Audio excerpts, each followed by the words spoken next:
Over the last 2 years, we've studied over 1,000 pastors from across the country and asked them the questions. What are you thinking? How are you feeling? What's going on in your life? Where are you struggling? They interviewed them on all these different categories. One of the stats that came out of that that's most staggering to me is this.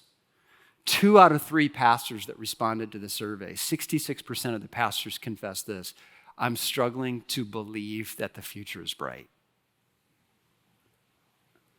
That's called losing hope. Now, consider the context of what we've just been through. Most pastors would say it's been the hardest season of their ministry, that on any given Sunday, whatever they said about masks or vaccinations, 50% of the people were mad. To be a pastor over the last few years has been to be quite unpopular.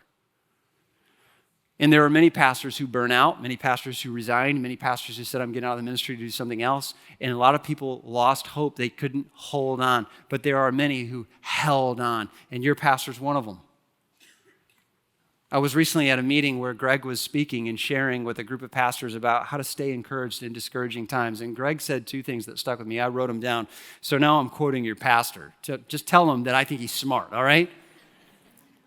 He said 2 things that I've held on to and thought a lot. Number 1, he said, today's newspapers line tomorrow's bird cages. I don't know where that came from. If that's not in the Bible, it should be. But the news cycle is so short, and at Lifeway, we're constantly dealing with some hurricane that's blowing in, and it comes and it goes. And you know, I had a seasoned leader tell me one time that in the Southern Baptist Convention, everything is groundbreaking and earth-shattering. But the earth still hasn't shattered.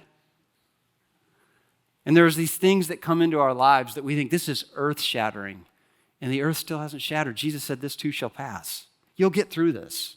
It will pass.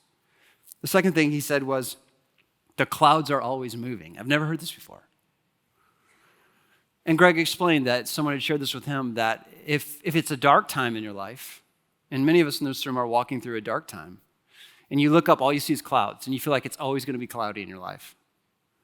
But if you just hold on, if you just endure, eventually the clouds begin to break up and the sunshine will come with time. It's this thing in the Bible called patience, which we should have left it with the way it was, because the actual word is long-suffering. So if God is developing patience, which is a fruit of the Holy Spirit, he has to make us suffer longer than we would prefer. But the clouds are always moving.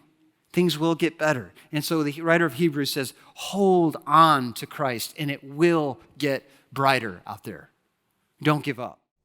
Hey, thanks for watching. To find out more about Houston's First, you can subscribe to our channel, or you can go to houstonsfirst.org.